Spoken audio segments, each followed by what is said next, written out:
My dear friends, welcome in vision chemistry classes. आज की class में कक्षा 9वीं विज्ञान के अध्याय परमाणु की संरचना वाले चैप्टर से पढ़ेंगे। यहाँ पर देखें, बोर परमाणु मॉडल समझाइए।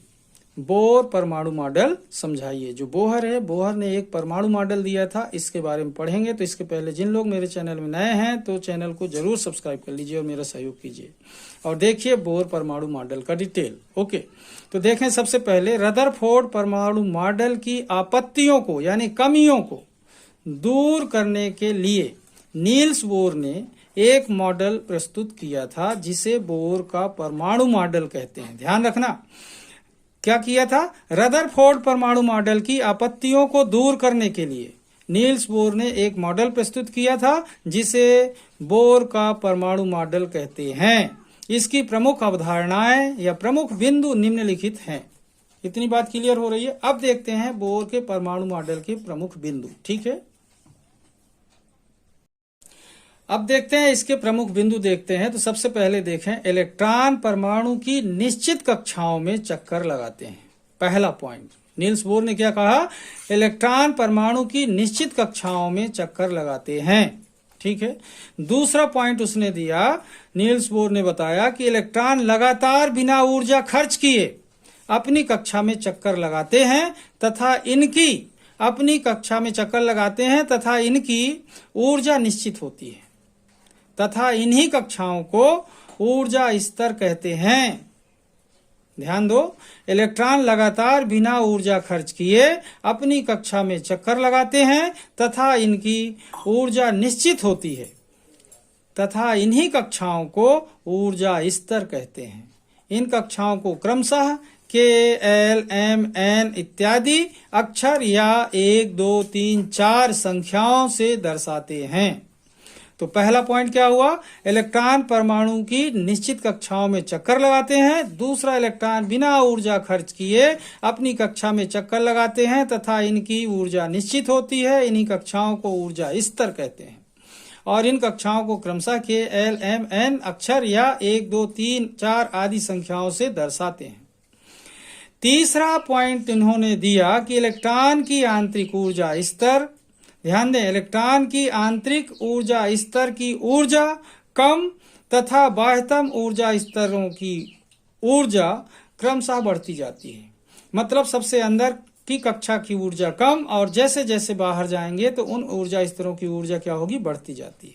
तो ये पता चल रहा है यहाँ से कि इलेक्ट्रॉन की आंतरिक ऊर्जा स्तर की ऊर्जा कम तथा बाह्यतम ऊर्जा स्तरों की ऊर्जा क्रमशः बढ़ती जाती है। ओके, अब देखते हैं अगला पॉइंट। ठीक है,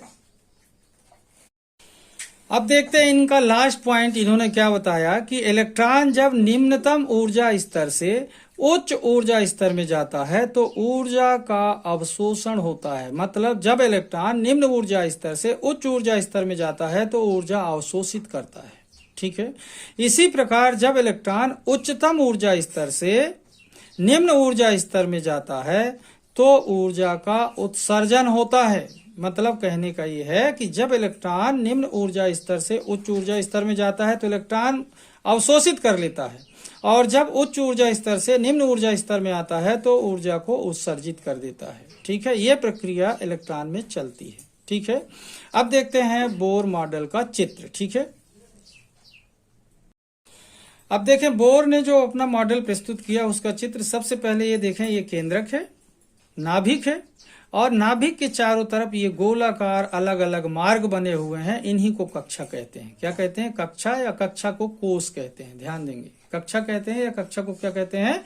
कोष कहते हैं। ओके, तो ये केंद्रक हुआ। केंद्रक के बाहर की ये पहला गोलाकार पथ है, जो रास्ता है, जो इसे के कोष कहते हैं या N1 एक संख्या इसको दी जाती है, नंबर 1, या E1 ऊर्जा स्तर कहते हैं। ध्यान दें, या तो के कोष कहेंगे या नंबर 1 की कोष कहेंगे और या इसे कह सकते हैं प्रथम ऊर्जा स्तर E1।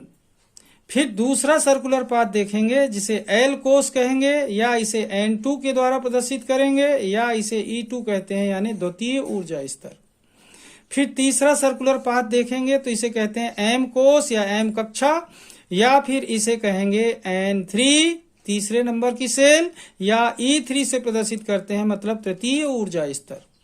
इसके बाद देखें लास्ट वाला यहाँ पर जो देख रहे हैं बना है एक सर्कुलर पाथ, जिसे एन कोष या एन कक्षा कहते हैं या N3 नंबर की सेल कहते हैं, ओके, या इसे E4 या चतुर्थ ऊर्जा स्तर कहते हैं। इस तरीके से देखा आपने नाभिक के चारों तरफ ये जो गोलाकार मार्ग हैं इन्हें क्या कहते हैं, कोष या कक्षा कहते हैं, जिन्हें क्रमशः K, L, M, N द्वारा प्रदर्शित करते हैं, या इन्हें 1, 2, 3, 4 आदि संख्याओं द्वारा दर्शाया जा सकता है, या इन्हें E1, E2, E3 या E4 के द्वारा प्रदर्शित कर सकते हैं। प्रथम ऊर्जा स्तर, दूसरी ऊर्जा स्तर, तृतीय ऊर्जा स्तर, चतुर्थ ऊर्जा स्तर। ठीक है, तो ये क्या हुआ, बोर का मॉडल चित्र। ठीक है, इस तरीके से आप देखेंगे बोर ने जो परमाणु मॉडल प्रस्तुत किया था वो रदरफोर्ड के परमाणु मॉडल की कमियों को दूर करते हुए एक मॉडल प्रस्तुत किया था। ठीक है, ध्यान रखेंगे, इसे सीखिए, बहुत इंपॉर्टेंट है, आपको एग्जाम में काम आएगा। आज की क्लास को मैं यहीं पर समाप्त करूंगा। जिन लोग मेरे चैनल में नए हैं तो चैनल को सब्सक्राइब कर लीजिए और मेरा सहयोग कीजिए। तब तक के लिए धन्यवाद। जय हिंद, जय भारत।